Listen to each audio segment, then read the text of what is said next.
Good evening, everyone. Good evening. Good evening. My name is Ufoma Abiola. I'm a current graduate student right here at Penn GSE in a higher education program. I also work in the Office of Student Affairs, and we would like to welcome you to our Race in the Academy series. And this series is actually, this marks our 7th year promoting the Race in the Academy series, which purpose is to establish a space for students and others to learn and communicate about issues of race and to establish these discussions as part of the fabric of the school.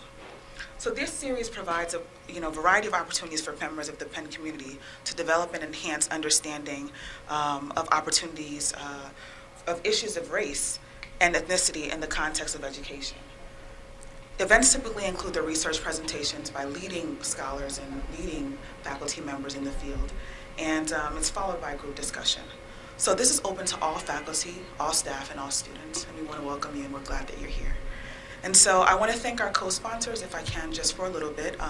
The Graduate Student Center, Greenfield Intercultural Center, the Center for Africana Studies, the African American Resource Center, the Urban Studies Program, the Association of African American Graduate Students in Education, the Students Confronting Racism and White Privilege. Okay? And please join us for our reception immediately following this presentation. It's going to be right at the following venue, right across. And so our Associate Dean, John Puckett, will now introduce our guest speaker. Welcome.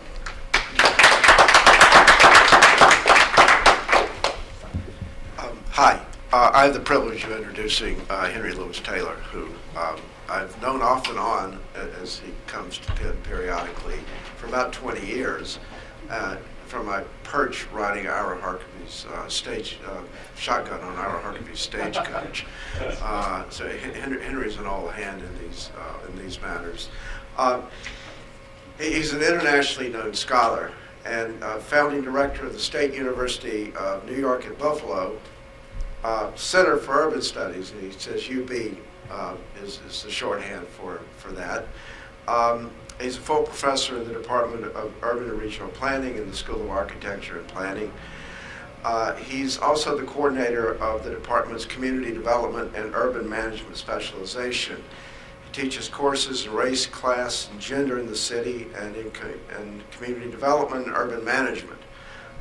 He has written and edited numerous books and scholarly articles, including Inside El Barrio, a bottom-up view of neighborhood life in Castro's Cuba, Historical Roots of the Urban Crisis, African Americans in the Industrial City, 1900-1950, Race in the City, Work, Community, and Protest in Cincinnati, 1820-1970, and African Americans and the Rise of Buffalo's Post-Industrial City.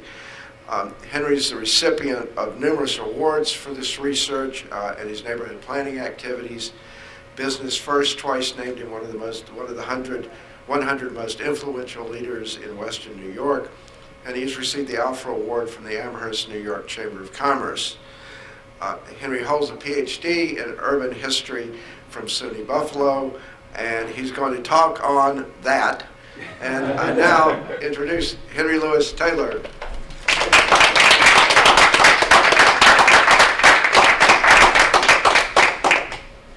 Thank you, John. It's always a pleasure to visit Penn, and especially to always get a chance to see friends. This lecture examines how the rise of the metropolitan city, emergence of colorblind racism, and shifts in urban policy constrained black neighborhood development and led to the formation of the distressed black neighborhood, a new type of residential settlement. Understanding how this intersectionality spawned the formation of distressed neighborhoods after 1970 requires reconceptualizing the 1920 to 1964 period as a radical breakpoint in the development of U.S. urban cities and necessitates understanding the role of human agency in the building of the urban metropolis. My presentation is divided into 3 parts. The first part will explore the 1920 to 1964 period, when a new urban vision informed the metropolitan city building process.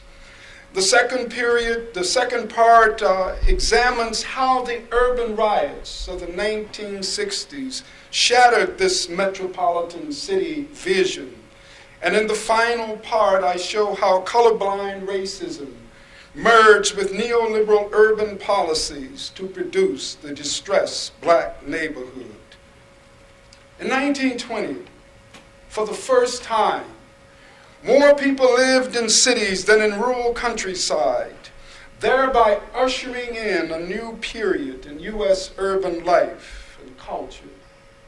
The triumph of industry and the influx of thousands of people into urban centers converged with the rise of the automobile, the bus, and the truck to bring the process of building cities to a break point. In this tumultuous setting, business could not go on as usual. And a new breed of urban leaders came forward to forge a vision of the city.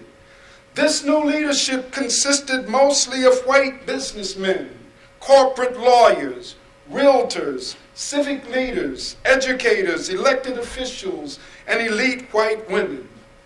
In their view, the central city and the surrounding suburbs were not separate places.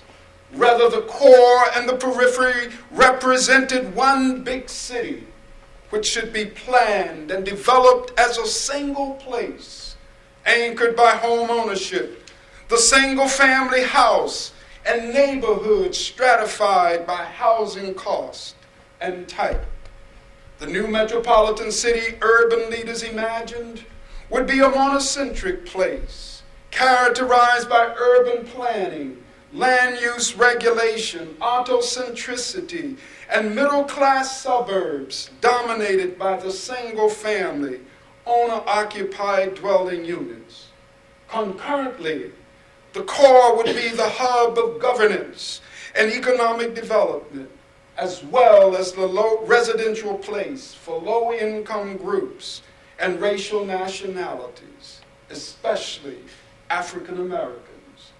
Here, rental housing, multifamily dwelling units, public housing, and mostly trickle-down single-family houses would dominate, while a region-wide transportation system would be developed to tie the region together and to facilitate movement between the core and the suburbs. At this time, urban leaders did not advocate for a regional government because they believed that master planning would create the framework necessary to inform the activities of local governments, boards, and departments. The onset of the Great Depression, combined with the policies of the New Deal and Franklin Delano Roosevelt, to produce the conditions that made possible the creation of the metropolitan city. Because home ownership was to anchor the metropolis, revolutionizing the money mortgage system and economically rationalizing the housing markets were keys to producing neighborhoods dominated by home ownership. Prior to the Depression, home buying was a risky business. To purchase a house, a person usually had to put down about 50% of the cost and repay the loan within a 2 to 5 year period. Now, most home buyers expected to get their mortgages extended, but this was not automatic. If for whatever reasons, lenders felt that changing neighborhood conditions would jeopardize property values, they might not renew the mortgage, thereby causing the homeowner or home buyer to lose his or her investment. Thus, without solving this financing issue, the goal of mass home ownership would never be reached. Toward this end, the federal government established the Homeowners Loan Corporation in 1933 and the Federal Housing Administration in 1934.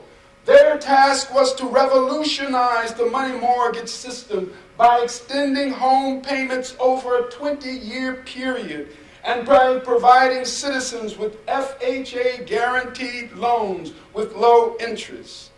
Then, to finalize transformation of the money mortgage system, the HOLC developed a framework to guide the lending decisions of bankers and loan companies. This framework was based on the theory of neighborhood development formulated by the scholar Frederick Babcock. In his textbook, The Valuation of Real Estate, Babcock argued that neighborhoods had life cycles. They grew, developed, reached maturity, after which they declined and deteriorated into a slum and died. Babcock went on to say that racial change was the trigger that catalyzed the downward trajectory of neighborhoods. Consequently, the movement of blacks into a community sounded the death knell of that neighborhood. The reason is that the urban leaders did not believe that blacks could afford the new housing. Therefore, they should be kept out of the emerging suburban home ownership zone. Based on this theory, the HOLC developed residential security maps in hundreds of cities across the United States, designed to reflect the desirability of neighborhoods so as to guide the decisions of mortgage brokers. In this approach, after a thorough examination of a community, it would be assigned color-coded grades. The most highly desirable neighborhoods were coded green and blue, while declining communities were coded yellow. Those blighted neighborhoods, which had reached a point of no return, were coded red. This approach to metropolitan city building had a race and class component, because the HOLC considered blacks a trigger for downward neighborhood development. Any community in which they were located was coded red, thereby establishing a linear relationship between race and neighborhood decline. This profit-based approach to residential development transformed neighborhoods into defended territories where homeowners sought to keep out people and developments that might lower property values. Building this futuristic city required that urban leaders create a market for suburban-based home ownership, and that they reconfigure the central city so that it could become the economic and governance hub of the region. This latter strategy necessitated clearing the land to make way for downtown expansion, commercial development, and the growth of hospitals, universities, and other important institutions, along with highway construction and the widening of roads. The 1949 and 1954 Housing Acts combined with the 1956 Highway Act to provide the resources necessary for implementing this metropolitan city vision. The Housing Acts established the FHA guaranteed loan programs, which facilitated the dramatic expansion of home ownership in the suburbs, while it gave cities the power of eminent domain to facilitate slum clearance.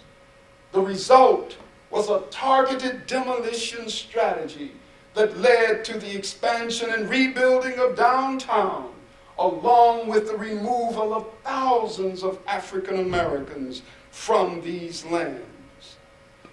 The building of this metropolitan city could not have happened without the development of a federal city partnership and the creation of a nationwide cadre of urban leaders who planned and worked together as a unit. On the federal side, every presidential administration from 1920 to 1964 supported the metropolitan city ideal. Under President Warren Harding, Herbert Hoover, then Secretary of Commerce, created the Special Division of Building and Housing, which promoted planning through the development of the Standard City Planning Enabling Act, a model law adopted by many states during the 1920s. Then, influenced by the urban planning community, Franklin D. Roosevelt established the National Resources Planning Board to advise him on urban issues. The NRPD played a significant role in popularizing urban and regional planning by funding the preparation of city and regional plans to guide the building of the post-war metropolitan city. Energized by the NRPB and their belief in the power of city planning, along with the anticipation of a major post-war boom, U.S. cities, including Dallas, Portland, Los Angeles, California, Cincinnati, Chicago, and Buffalo, Detroit, drafted comprehensive plans to guide the development of their metropolitan cities.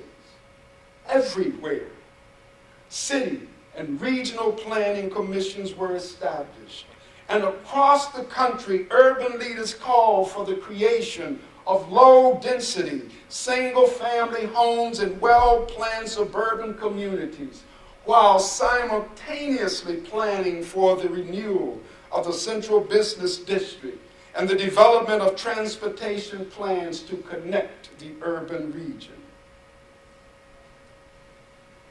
During the 1950s, as urban leaders started the implementation process, flaws in their metropolitan city strategy started to appear. Beginning in the 1940s, thousands of African Americans started their trek to urban centers, while thousands more whites began moving to the suburbs. Yet, race was a blind spot. And urban leaders saw no problem with the influx of blacks and the outmigration of whites. They were confident that good plans would guide the orderly growth and development of the metropolitan city. So when social problems started to emerge in the 1950s and early 1960s, local leaders trivialized and minimized them. They felt that issues associated with the increase in the black population, urban sprawl and congestions and controversies over urban renewal were crisis-based issues caused by inefficient government and the limited involvement of the federal government. Urban leaders felt that the federal government in particular should do more. Thus, in their quest of building a stronger federal city partnership, leaders called for the establishment of a federal Department of Urban Affairs to deal with the problems of sprawl, congestion, and central city decline. Against this backdrop, after his election in 1961, President John F. Kennedy proposed the establishment of such a cabinet-level department. In Washington, this proposal generated much debate. But interestingly, in more than 2,000 pages of congressional testimony, only one witness mentioned racial change within cities as a reason for federal intervention. At first glance, this revelation seems amazing. But in retrospect, it is not. Between 1920 and 1964, urban leaders viewed African Americans as a menace to the city, rather than as an important element in the construction of the urban metropolis. Consequently, the goal of local leaders was to minimize black interference with the metropolitan city building process. So, for example, to prevent African Americans from blighting higher income neighborhoods, urban leaders developed policies to keep them out of the suburban-based homeownership zones. They worked tirelessly to remove them from the slums adjacent to the central business district, and they intentionally routed highway systems through their neighborhood. Against this backdrop of racism and indifference, it is not surprising that policymakers ignore the problems of the African Americans. All that changed in the summer of 1964 when Harlem exploded in violence. Then a year later, the worst outbreak of urban rioting in the nation's history took place in Watts. When that rebellion ended, 34 people had been killed, 1,000 injured, and 4,000 arrested, and more than $40 million in property damage sustained.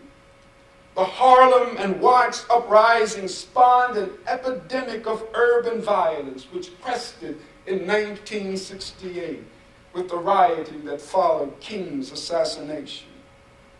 Overall, during this age of urban rebellion, every metropolitan city with a sizable black population experienced a riot or some form of civil disobedience, as Burn Baby Burn and Black Power became rallying cries in the African American community. In retrospect, the stunning changes taking place in central cities seemingly went unnoticed by policymakers. For example, between 1940 and 1970, the black population of Detroit jumped from 9 to 44%, Cleveland from 10 to 39%, St. Louis from 13 to 41%, and New York City from 6 to 21. In virtually every center in the country, the black population increased dramatically. As they entered this turbulent urban environment, blacks were treated with indifferent political leaders and racist police, which annoyed, frustrated, and angered them. Finally, with a vengeance, African Americans emphatically answered Lorraine Hansberry's provocative question, what happens to a dream deferred? They exploded. Black America could no longer be ignored. The resulting violence succeeded in bringing black issues to the forefront of urban policy. And they also shattered the metropolitan city dream. Several factors explain why and how this happened.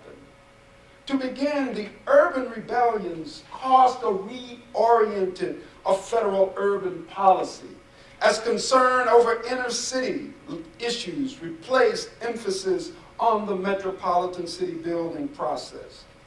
In this volatile environment, policymakers from across the aisle demanded that President Johnson do something, and he responded by reshaping urban policy between 1964 and 1968, a decision that radically changed the relationship between the federal government and cities.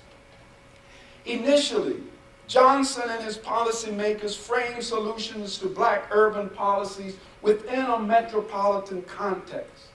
But as the violence persisted and black militancy intensified, they came to view cities through a racial lens and used an urban crisis and policy framework to interpret the events unfolding in cities.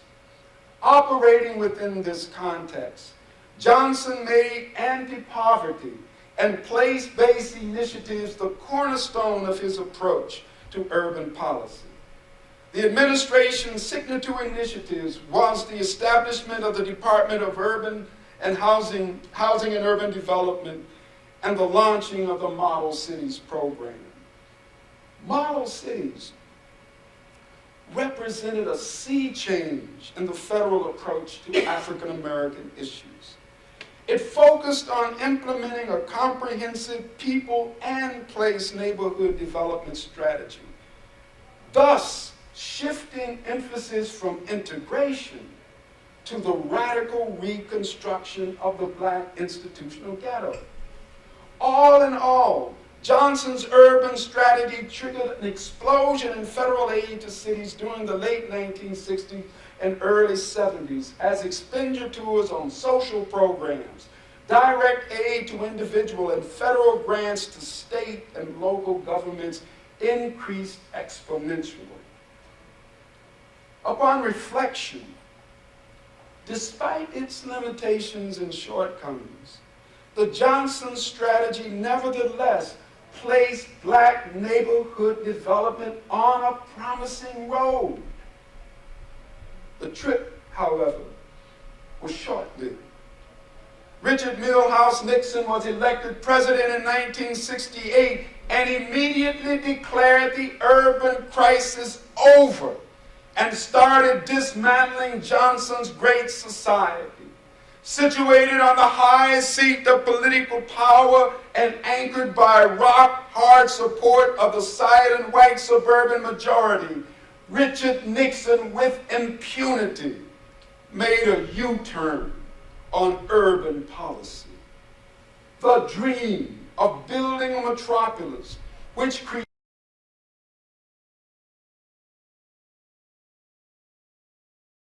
interactive links between the core and the suburbs started to slip away after Nixon came to power. Several reasons explain why. Between 1950 and 1990, the magnitude of white outmigration overshadowed the movement of blacks into the central city. For example, between 1950 and 1990, the number of whites living in Philadelphia dropped by 50%, Chicago by 59%, and Detroit by a stunning 86%. Just about everywhere, the story was the same. Whites were leaving the central city in droves as the suburbs became their primary living place. As they fled, white attitudes toward African Americans in the central city changed. Television brought black anger and rebellion into suburban homes, and the interpretive framework used by whites caused them to view storefronts burning, cars being overturned, and looters running down the streets as forms of criminality and gangsterism. In this setting, the violence and provocative rhetoric of militants, combined with the growth and socioeconomic problems among blacks, to feed and reinforce whites' image of the city as a nightmare, a foreboding and dangerous place. The actions of African Americans also spawned the notion that blacks were not doing enough to take advantage of the opportunities created by the civil rights movement. Many suburbanites believed that passage of the 1964 Civil Rights Act, the outlawing of overt racial discrimination, and the turning of bigotry into a socially unacceptable form of behavior had produced equal opportunity for African Americans.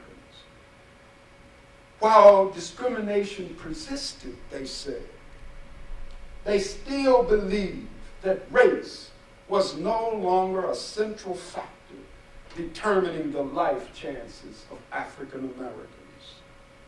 Ironically, this viewpoint was reinforced by the 1978 publication of William Julius Wilson's influential book, The Declining Significance of Race.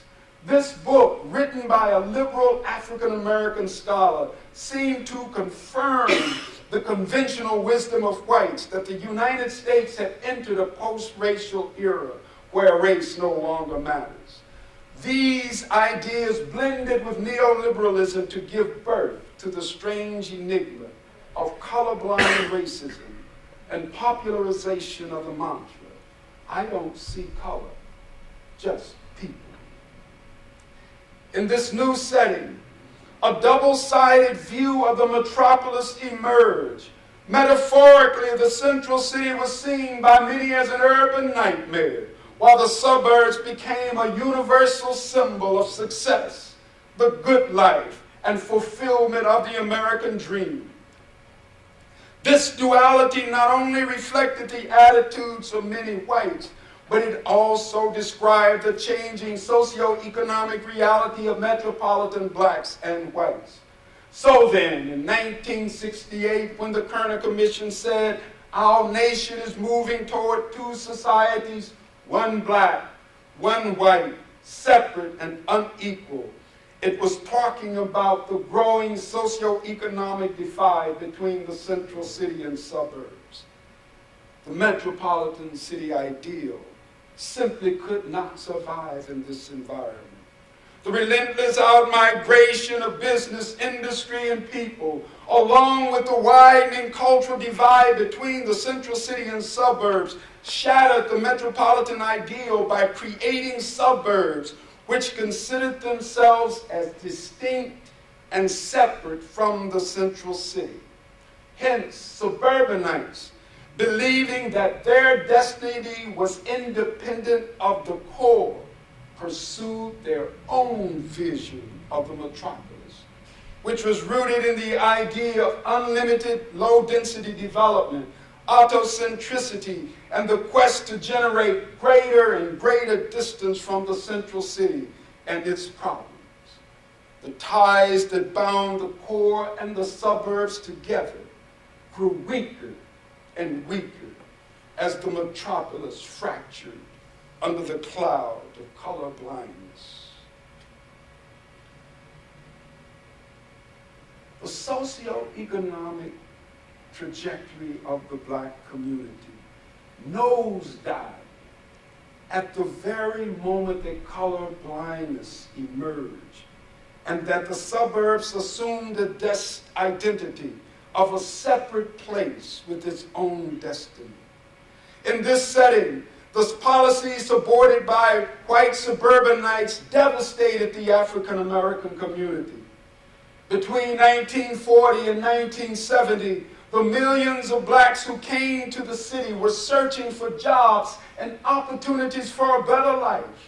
But unknown to them, as they arrived, American society was shifting from an economic base dominated by manufacturing to one driven by knowledge, finance, and service. This new economy not only required a different type of worker, but it also needed a much smaller workforce. This was bad news.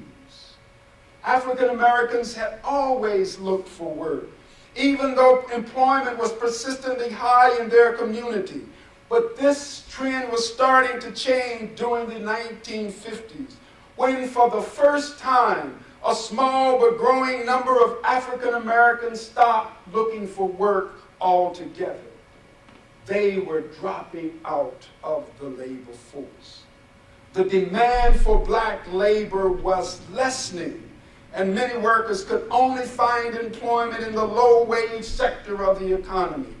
Thus, by the late 1960s, when the U.S. entered the post-civil rights era, structural joblessness, unemployment, concentration in low-wage service jobs were emerging as the big problems facing the African American community. Not even the enthusiastic recruitment of black students by historically white colleges and universities could slow down or offset this growing trend. These new problems hit the African American with sledgehammer force, causing the institutional black ghetto to be turned into the distressed neighborhood, a new type of black residential environment. Upon reflection, the institutional ghetto might have been segregated, but it was nonetheless an energetic and highly organized community that was filled with hope, optimism, and determination. It was informed by the values of solidarity and struggle, led by teachers, ministers, doctors, lawyers, and workers, anchored by the school, church, and public park, and imbued with a culture of work and self-sacrifice. Although faced with hard times and the constant struggle for survival, blacks nevertheless created jazz, blues, the gospels, and the melodic sound of soul music. However, things started to change rapidly in the 1960s when the institutional ghetto gave way to the distressed neighborhood. By the mid-1970s, conditions in the black community rapidly deteriorated as the magnitude of distress intensified. The sociologist Paul Jagowski says that between 1970 and 1990, as jobless poverty spread, the number of blacks living in high poverty neighborhoods increased by more than 70%. Structural joblessness amplified neighborhood problems, causing issues like underperforming schools, poverty, crime, family dissolution, and outlaw culture to increase exponentially. Then in the late 1970s and 80s, as hardship grew and opportunities diminished, the black community was pounded by a crack cocaine epidemic and mass incarceration. Socioeconomic conditions worsened. Higher income blacks started to leave, thereby greatly weakening the community's organizational and institutional structure. In this new transitional setting, a new institutional structure emerged, which was composed mostly of supportive service agencies and nonprofit organizations, which were often led by white stakeholders.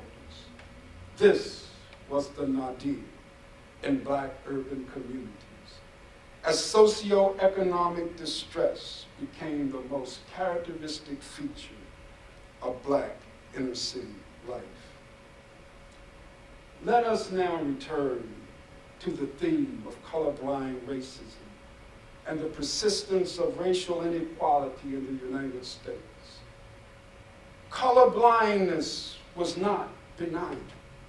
During the 1970s, 80s, and 90s, not only did colorblindness trivialize and disguise the depths of black suffering, but also its disciples pursued urban policies that would worsen the socioeconomic conditions plaguing African Americans. Time will not permit a full discussion of this, so I'm going to paint with broad strokes. Suburbanites used their domination of the metropolis to gain control over state legislatures and the Congress, thereby enabling them to elect politicians who supported their neoliberal policy options, including mass incarceration. Nationally, from Richard Nixon onward, federal urban policies informed the development of state and local policies. These so-called neutral policies created a menu of initiatives that wreaked havoc in the African American community. For example, policies aimed at creating a small government and freeing the market so that it could bring about racial equality triggered a sharp decline in urban centers. And these cutbacks combined with a diminishing tax base to generate fiscal insolvency in cities at a time when their welfare and social development needs were greater than ever before. In this new physical setting, local leaders emphasized big economic development projects over social development projects, while simultaneously adopting policies that counterpose people to place, thereby pursuing a neighborhoods do not matter approach to central city development. This strategy caused city after city to reduce spending on neighborhood-based social development programs or to eliminate them altogether, while pursuing supply-side economic development strategies designed to prepare people for jobs that did not even exist. In this environment, the public education system collapsed, thereby reinforcing the savage inequality between the races. Meantime, the stunning high school dropout rate constructed a pipeline from the public schools to prison. The colorblind response to this horrid situation was to cut investments in social development and academic enrichment programs for children in distressed neighborhoods. Government cutbacks in Head Start, the Liberty Partnership, Upward Bound, seek the elimination of funding for mentoring and after-school programs and summer programs in the park, along with rollbacks in sports and cultural activities, devastated the black community. The bottom line is this. Parents who make less than $25,000 annually and who pay more than 40% of their income on housing simply cannot make the same investment in their children as do middle and upper class parents. And without these investments, their children cannot compete. To add to this equation, the colorblind racists added the pursuit of charter schools, high-stakes testing, attacks on teachers and their unions, while simultaneously blaming the parents and their children for the failure of public education. Concurrently, other colorblind racists invested in the American education prison complex, making billions off of the misery they created in the first place. Upon reflection, the conditions of African Americans in the post-civil rights America reminds me of that old saying, everything changes, but everything remains the same. After 1970, black Americans found themselves on a treadmill, running like crazy, but going nowhere. In closing, this dire picture of inner city distress, which I have just painted, does not mean that we cannot transform these troubled places into great communities in which to live and work and raise a family. On the contrary, our futures are not immutable and fixed in time. We can change this reality. But for this to happen, we must fundamentally alter our approach to building the urban metropolis. My argument is that the way we build the metropolis generates socioeconomic and spatial injustice, including the development of distressed neighborhoods.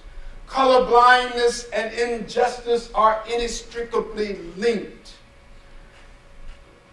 We must build intentionally the good and the just city. Einstein once said that you cannot solve a problem with the same type of thinking that created it in the first place. So, without changing the way we build cities, without altering our values that undergird this building process, we cannot succeed. Lastly, my comments are not meant to make anyone cynical or depressed. Rather, it is meant to challenge everyone to rebuild cities, rebuild systems, and create a new and a better America. They say, some, that this is impossible. Maybe so. But my father taught me that impossibility only describes the degree of difficulty involved in achieving a task. So I say to you, my friends, let us dream this impossible dream. Join together and fight to make it a reality. Thank you.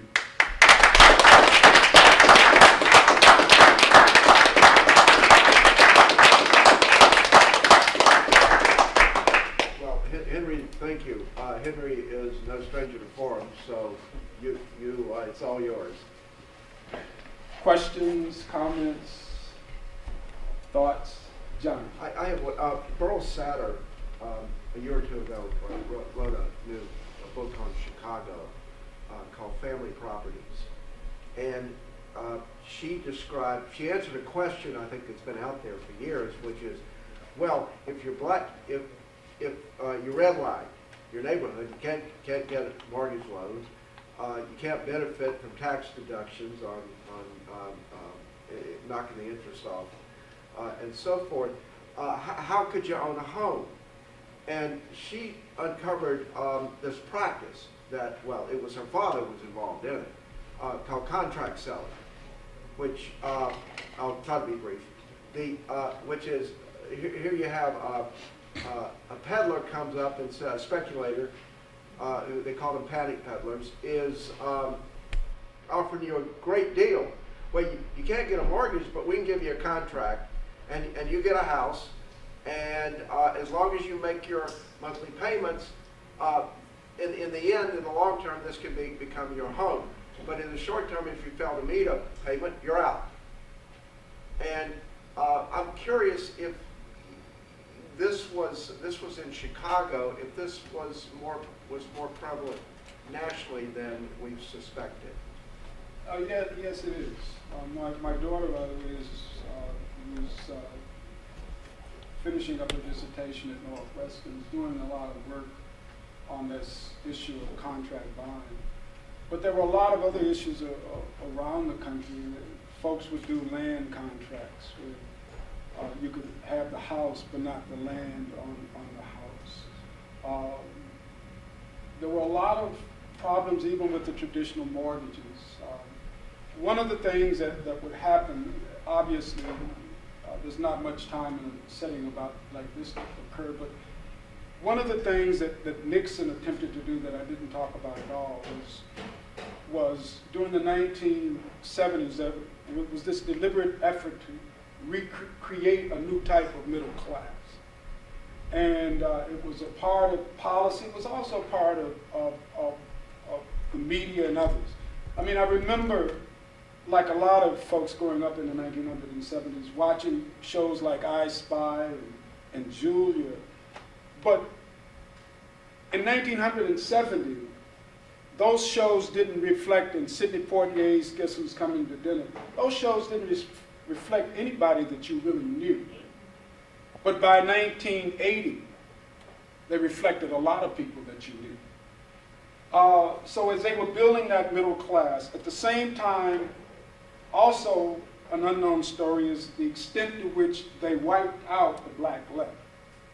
Beginning in 1970, there was a whole cadre of extreme left-wing organizations, the Black Workers' Congress, the Puerto Rican Workers' Revolutionary Organization, the Revolutionary Union, the October League, the Black Liberation Army. I mean, almost every city had a major type of organization in it. By 1980, they were all gone. They were all gone. The Black Studies programs were sources of radicalism. By 1980, they were the calmest, tamest thing on campus. But there were many problems with a lot of the HUD-based mortgage programs that got developed as a part of that attempt to build that middle class. And we're just now beginning to unearth a lot of those issues. But even more importantly, many of the homes that blacks did buy, because of the places in which they were located, those homes were like buying a car. They lost value, did not increase value over time. But the tragedy of all of that is, and why I go back to the issue that how we build cities matter. They matter. As people separated out, they forgot about all of these other issues. And it made it easy for them to buy into theories and beliefs that they would support. I mean, like, my friends don't like me to ask these questions, but I ask them anyway. When they talk about the 1%ers, well, I mean, it's a great slogan. I love it. Against the 99%. The question I always raise, who among the 99% are supporting this 1%? Where are their collaborators? Where are their supporters? And we find that they're connected to the suburbs. I mean, I think whites in the central city tends to have a very different type of ideology. A lot of that has relationship to proximity, et cetera, et cetera. So those are some of the hard questions that we have to pose, because if we want to reconfigure the United States and change things, we have to understand the sources of that conservatism and the sources that keep that conservatism alive, because it is these policies that's coming down that's creating the obstacles and the barriers that we face down on the ground in the cities. I have two questions. The first one is just the description of model cities. I mean, one of the issues that gets raised is how serious was it? That is, even under Johnson.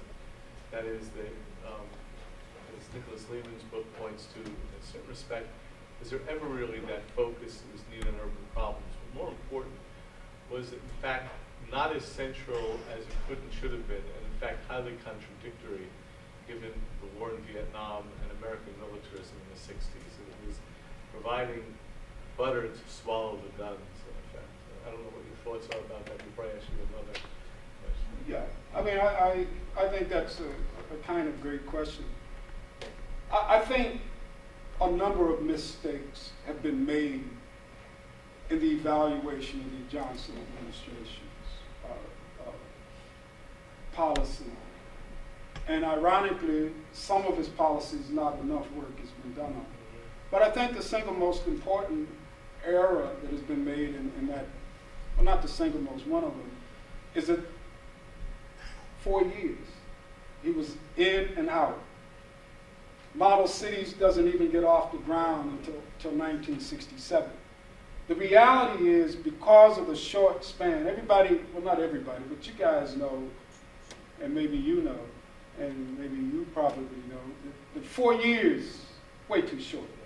So that's why I said he put it on a promising road, with the idea, going back to our discussion of the arc, that once you get off into water, you've got an opportunity to reframe, add things, figure it out, if you're moving in the right direction. So the place-based strategy, the idea that you have to figure out how to solve these problems in a neighborhood, was what was key and what was essential. And when you move away from realizing you got to transform people and their neighborhoods, then we were off into la-la land and all other kind of issues.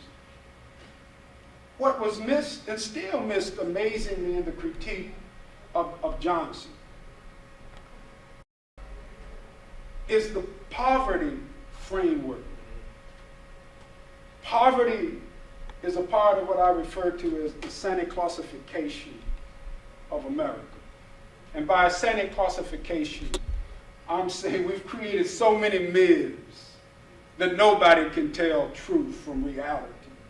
We create pathways to nowhere and tell people to run down that road. Poverty is that way. Poverty, no matter how you cut it, no matter how you look at it, is nothing more than an income variable. That's all it is, all it will ever be. But when you look in these neighborhoods, it's the way we have built and developed the neighborhood. It's the investment decisions. Take the difference between your parents and the parents in a traditional, hardcore, distressed neighborhood. From before you were born, your parents started making investments in you, in the food they ate, the prenatal care. Later, in making sure you had dance classes, music classes, or whatever the classes they made sure that you had. Taking you on trips, mentoring you, all of those things are investments. That's the difference. Poverty has nothing to do with it. One of the single most important things I learned from all of the work that I've done in Cuba, they have changed what it means to be poor in a lot of these neighborhoods. It doesn't mean that your life is lost. It means something totally different. So when we talk about poverty, we're not talking about investments in human beings. We're not talking about how we redesign and redevelop neighborhoods. As I was talking with Matt earlier, one of the most important things that we're doing, I'm running this large-scale choice neighborhood project in Buffalo, is that we're having to redesign the whole neighborhood because nothing in that neighborhood works the right way. All of the stuff we've been doing about schools is because none of that stuff is organized the right way. That doesn't have anything to do with poverty. Poverty is just an income variable, goes up, goes down. So by getting everybody to focus on poverty rather than how you build neighborhoods, we got lost. And even today, we're trapped in that road to nowhere. You hear people talking about concentrated poverty as if having a bunch of poor people together is the issue. Scatter them out all over the place and you'll resolve the issue. So also, it would be Johnson that would trigger the movement to suppress the radical left that was so active and alive back in that 1970s. And to understand what that meant, it was not benign.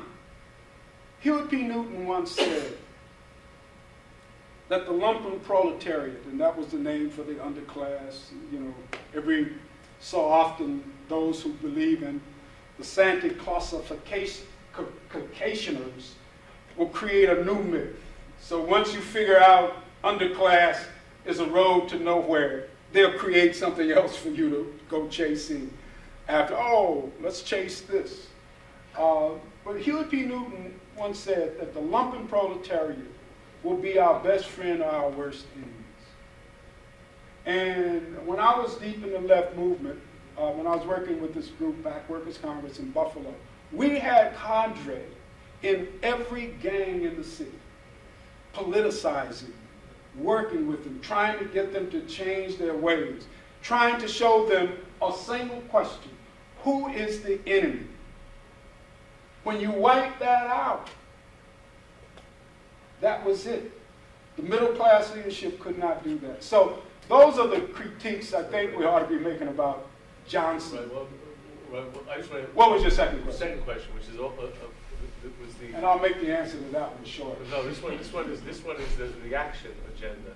So a part of your history that I know you know about and write about is that the extent that universities are significantly responsible for the state of the American city, from the development in the South post-World War II of mechanical means to harvest cotton with no thought of what was going to happen as people flooded north.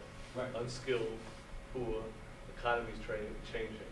To Detroit, studied by the Detroit Area Project at the University of Michigan while Detroit gets into the worst situation. To Randy Whaley, who at Wayne State said, we got to turn from cars to working with communities to economic development, and they wrote him out of town, and he had to come here to do the science center. The University of Pennsylvania denied neglect and active injury in his treatment of the communities, and the fact that we educate people in ways that not only do not focus on these issues, but lead to high degrees of privatism and so on.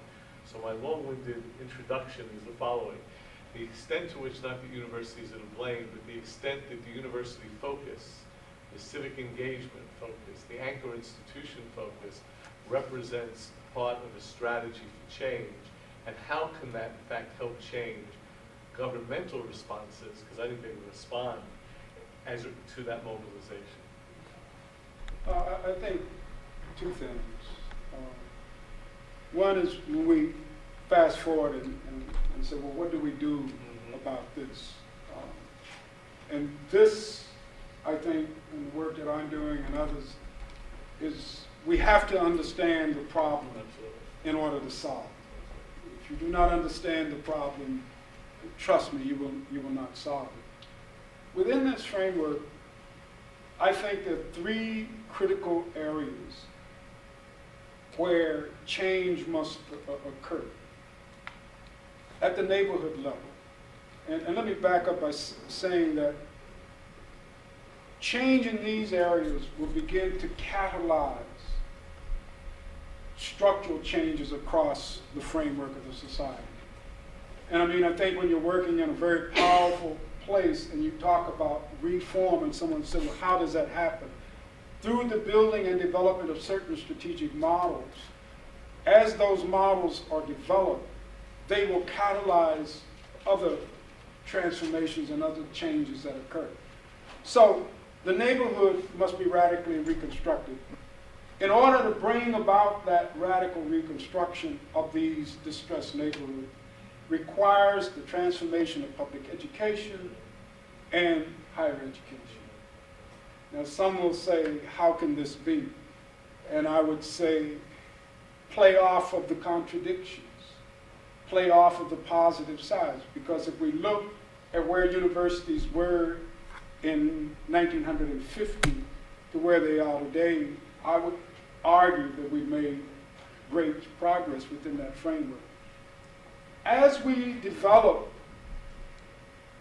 new knowledge at the university level, and as we continue to engage in activities down on the ground through our civic engagement mission, that points the way toward policy shifts and changes that should occur at the national level. And a lot of the work that unfolds down on the ground can't get there without these policies. I would argue, for example, that Obama's race to the top strategy should be renamed race to the bottom. I mean, it's an awful, awful, awful piece of policy. But at the same time, the Achilles heel would be promised neighborhoods and choice neighborhoods. And I would argue that without the interventions that were driven by Penn, not Penn State,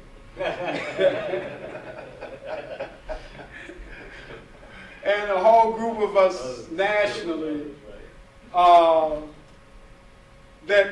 that small piece of legislation and the role of the university would not have happened. And that's hugely important because our school might be the only choice project in the country where an actual university is the planning coordinator, but other universities are involved. And so we can't minimize that. And the other part of it is without two things. Without one, scholars producing this knowledge, then we don't get the levels of enlightenment. And without scholars and students and staff working down on the ground, we don't get it. And then when we're able to move into these upper tiers, where we actually are able to influence the financial investments of cities, not of cities, but of universities in important ways, and to leverage their involvement with city and even state government, it makes a difference. So those are the critical places that this change has to occur. But change has to also occur with other institutions, what we call anchor institutions that are embedded in cities. But we also have to get non-anchors to do things that they don't normally do. I know Michael Porter's work in competitive inner city folks. I mean, they get a lot of criticism from the liberal community. And they deserve that criticism. They really do. But if you look at it in a holistic way, based on the fact that we have to catalyze change,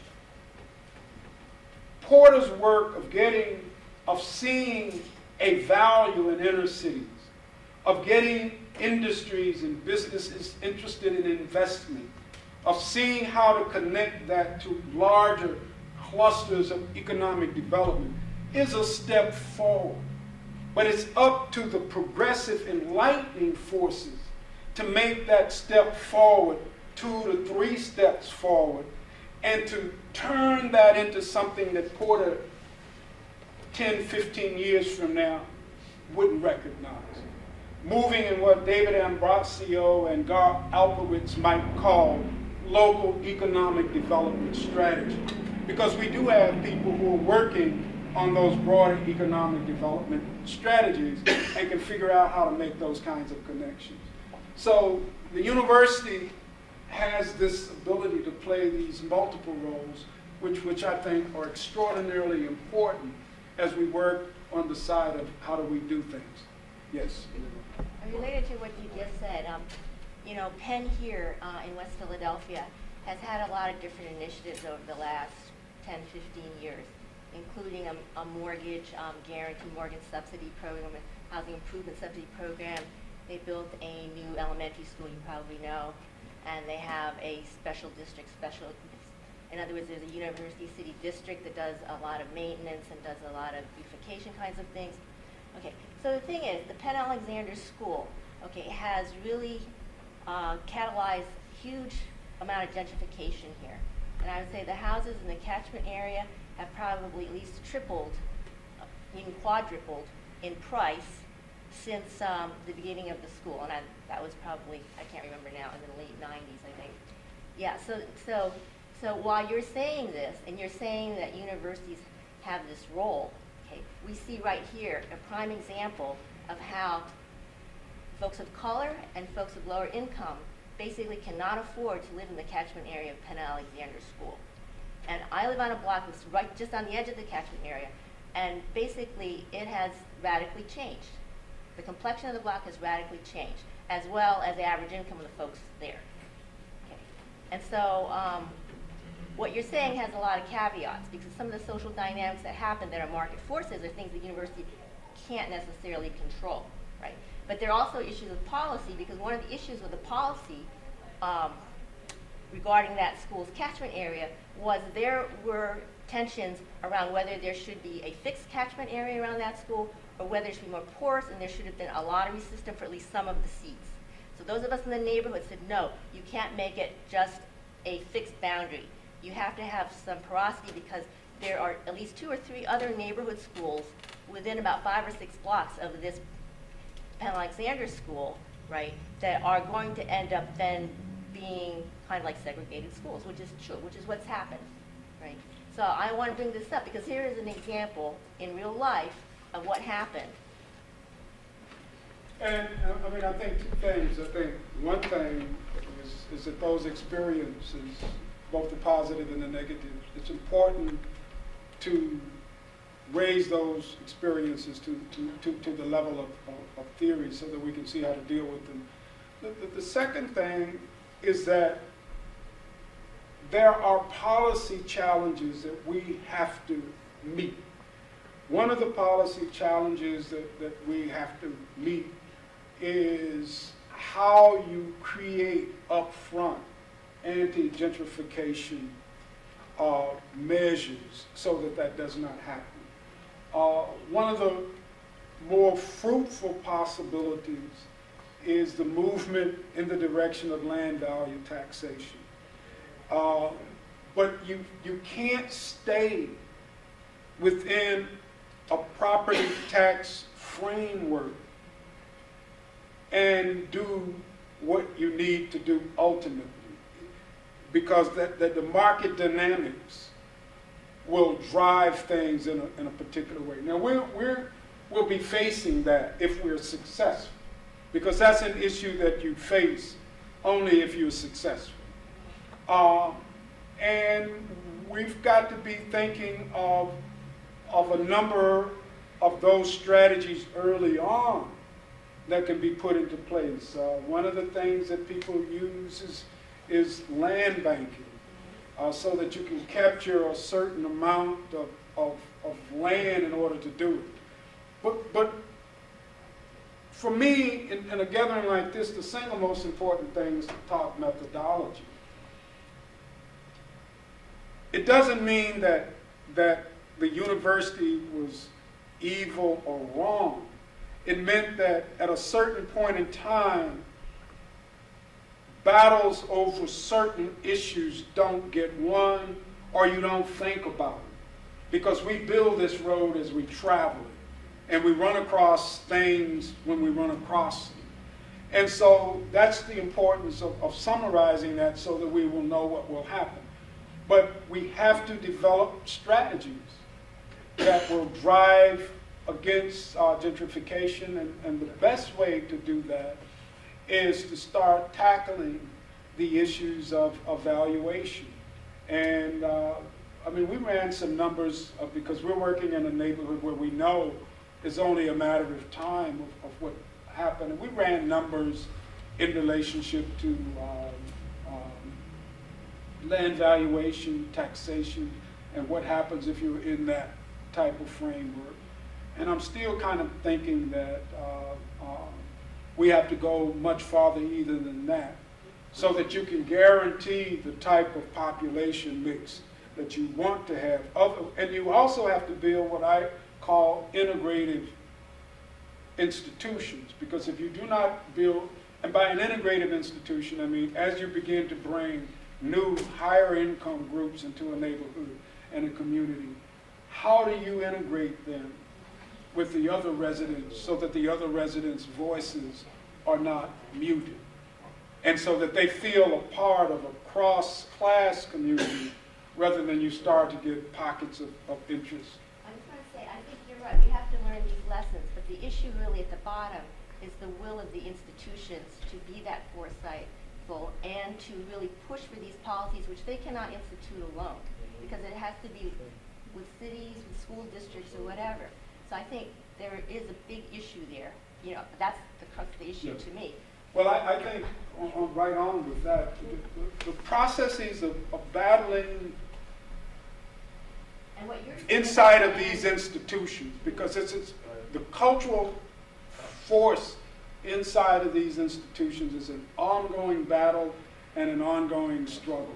Right. And It what really I is. would say, going back to some of your roots, is until the neighborhood folks really organize and confront the institutions, these policies aren't going to change, because of just the force of things. I mean, it's just social reproduction, the education system, local government, and so there is so much working against folks in the community that folks in the community really have to get it together, and that hasn't been happening for a long time. No, it has to occur concurrently. I mean, it really does. And I'm saying that American neighborhoods today are the most disorganized in the world. With what I said earlier, the leadership inside of these neighborhoods was purged. They were purged through violence. They were violently uprooted. And right now, in most of these communities, you find many residents who are detached and alienated from all formal types of organizations. They live almost exclusively in the informal world. Many of the larger institutions, as I alluded to, are now headed by stakeholders. They're not headed by residents. In most places, the strongest organizations are the block clubs, and they are usually very, very weak. So we've got to rebuild that neighborhood leadership base at the same time that we do these other issues, and learn from the experiences as we go forward. So it has to be done hand in hand. John? It's an understatement. I know that Obama's got a lot on his plate. He came to the presidency in 2008 and with his autobiography, and a sizable chunk of that book is about his roots in community organizing.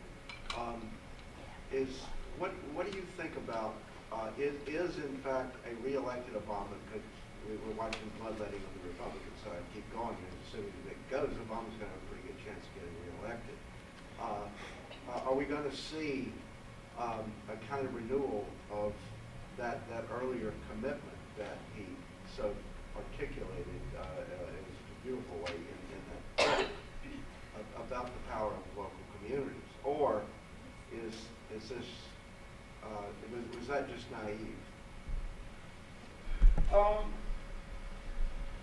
I don't think Obama will come close to generating the type of energy that he did in that first run. Not unless the conservative side of the Republican Party, get into place. Many people thought Obama was a leftist rather than a liberal. And so they expected him to do a lot more than he did, at least articulate a lot more. I said at the early stages, the Republicans have been in power since 1970.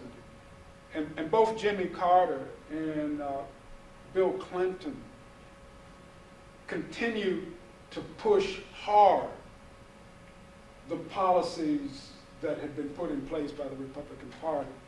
I don't see much change, if any, in the things that they did. So I consider them a part of that Republican rule.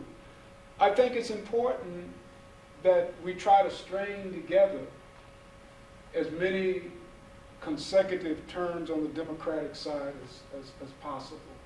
I'm not so much enamored by the president's office, but as some of you know here, there are a lot of other people that go along with those presidents. A lot of people down on the ground, a lot of people in these offices, a lot of good friends in the White House.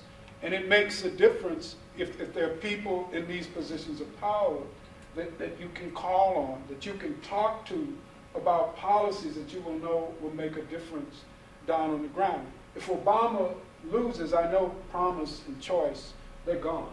They're not going to stay around. So it's important that he gets reelected.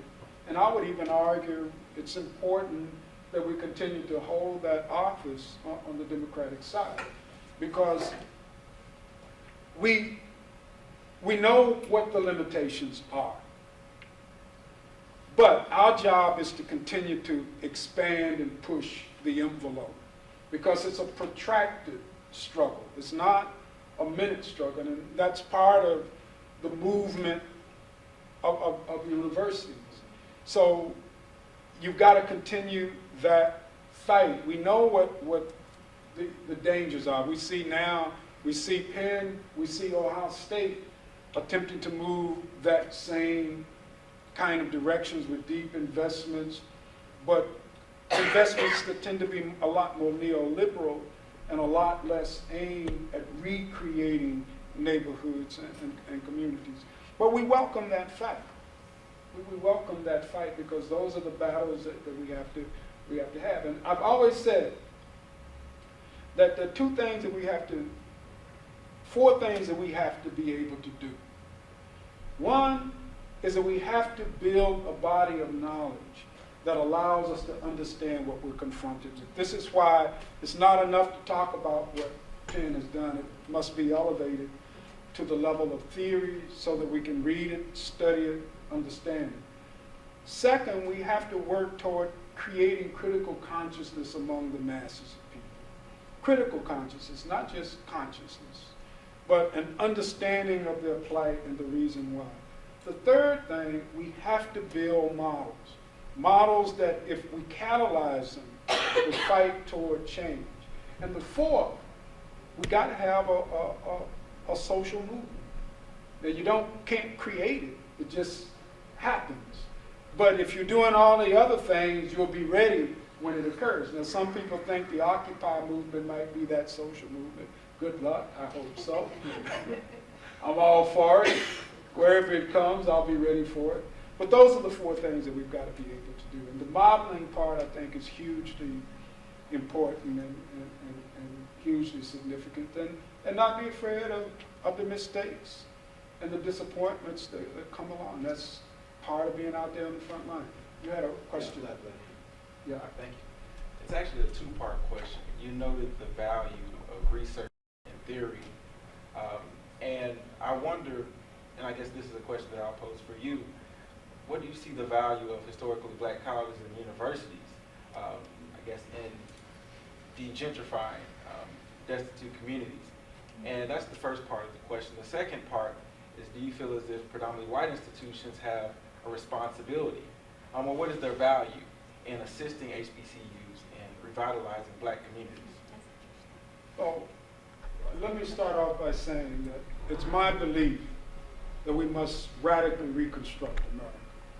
We don't have a situation where distressed communities are all messed up and everything else is great. America needs to be radically reconstructed, which means that all of the institutions and everything else needs to be changed. So it's not a scenario where you have a situation where there are people who are in trouble and people who are great going to help people who are in trouble. So, having said that, I think that historically black colleges and universities also have an ideological and leadership challenge that they have to meet. I spent most of my adult childhood on a black campus. My dad was a university professor. He was a 1954 Cornell graduate, and I grew up on the campus of Tennessee State and went to school there and spent my whole life in the world of HSBUs, taught at Hampton Institute. So I got no romanticism about those places because they have historically and still are the citadels of the E. Franklin Frazier, black middle class. So they have to be transformed and changed because there's a lot of good and positive things that can be done because of their location and because of the large numbers of African Americans that attend those universities. And I think that the historically white universities have a role to play in their development. And so I think that they should do that. And I think that we have to continue to monitor and work with that. I know one of the most negative trends that are occurring today is that most colleges and universities, especially that upper tier schools, are changing their entrance requirements. So just as everybody out there is talking about pipelines from cradle to college, institutions of higher education are working hard to create a divide between colleges and universities, between AAU universities and everybody else. And you see that in admissions requirements. Admissions requirement to undergraduate schools, admissions requirement to graduate schools, because they're attempting to shut and close, those doors.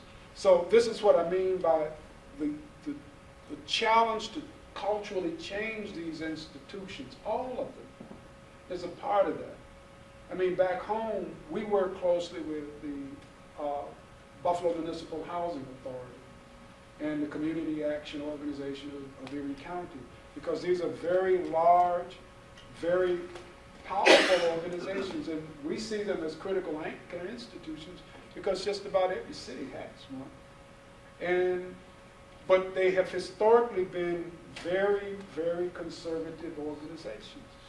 But if we can change them, change that culture, what a profound difference those organizations can make down on the ground. So we have to continue the battle to change these white institutions because of their concentration of wealth, because of the talent, and because of the resource bases that they have. They can do some tremendous good. Yes? Why does the predominantly white community have a role in changing that greater community? What's at stake for them? What would they lose if they didn't? Repeat that again so I can make sure I understand. Like, why does the predominantly white colleges have a role in helping develop the community? What's at stake if they don't? What will they lose out? Oh, why they have a role? Yeah. I think two reasons. One is when we've looked at the way we've built cities and the way we have allowed certain institutions to flee. And because they can flee the central cities, they have less motivation. Those institutions, and we call them anchors, because they're situated in these central cities, and their abilities to move and relocate and go wherever they want to is a lot more complicated. So they're apt to stay. And because they're apt to stay, through nothing more than their naked self-interest, they need to stabilize urban areas, because if they do not stabilize these urban areas, they will get into trouble. I mean, Penn didn't do what it did because it woke up one morning and said, wow, you know, we're the land of Ben Franklin. We really need to do something good. We must change our ways. Let us now work toward transforming West Philadelphia. No, it was the conditions that existed in West Philadelphia that spilled onto the campus and that created havoc in the lives of everybody. Enrollment started to go down, and people were saying, should we move? Well, if we move, we do this, do that. And finally, the best choice of all of the choices is to make the community better. And as you so eloquently said, that got kind of out of control, and making it better started making it too better.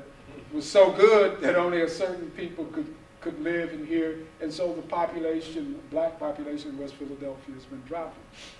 But that's why, naked self-interest. And so what we try to do, We call it enlightenment. yes, Interesting. as John is right said, is the positive word is enlightened self-interest. And that's a good way to see it, because what we're trying to do is get I want businesses and other entities that live in the neighborhood to realize that, look, you can develop things outside your footprint, and it will be good for you, it will be good for the neighborhood. And so enlighten means that you try to get them to see what's in it for themselves, and how through joining a partnership with others, they can make their life better. Enlightened rather than naked, because in the end, their abilities to do well can not only benefit themselves, but if it's done properly, it can benefit others. I just want to pose another term, interest convergence from critical race theory. I think that's more Interest accurate. and conversion comes together. Right, yeah, so I just put that as another term to use. But they're all better than I naked. think your interpretation is correct, that when Judy Roden set out to build the Penn Alexander School, these people were flying by the seat of their pants. I used to think it was all, of course, anyone could look at it and say, of course it's going to gentrify. But I don't think, I've studied this, I don't think it was in their thinking. Now, Mary's point over here is that there should have been a contingency plan just in case that happened, because you end up reading Roden's book, and she says, well, we've got to, we see this as a danger, and we've got to monitor it. Well, that's, you know, that's too late at that point. Yeah, because as soon as the boundaries were fixed, that was one sign right there, things were going to go bad. Well, one of the things that's happening now, I know in our work, at the onset, we've done something that's very interesting that we think other places should probably replicate. At the very beginning, we're building across a number of sectors the kinds of performance indicators that we think should guide the work. And we're not stating these performance indicators in very, very narrow metrics terms, but we're stating them in outcome terms and then setting up a set of metrics to guide them. So that at the beginning, we think through the various outcomes that we want to see happen and occur. And that becomes the blueprint, not so much a blueprint, the guide for building that neighborhood and community. And as we encounter areas that we know will be problematic, up front, we will try to get people to buy into the performance indicator. Because if they buy into the performance indicator, then the resistance to finding ways to bring that outcome to fruition will find less resistance. Just one quick comment. Maybe what you need to think about is that out front always, democracy, social justice, equity has to be part of the goal. And if that's not part of the goal, you can't put it back. You can put it back in by struggling to put it back in, but you can have results that, in fact, whether you wanted them or not, can lead to a direction that isn't positive for the populations and for the university. So ultimately, the idea of a democratic approach, as you and I, and many of us in this room work on, is absolutely crucial in order to have the ends you want. If you don't start with big principles and goals, you'll end up building a building. It could be a good building, and it won't continue to produce change. It'll continue to produce a building. That's very good. We're overtime here. We're supposed to be having a reception, and there is food. Thank you, Henry.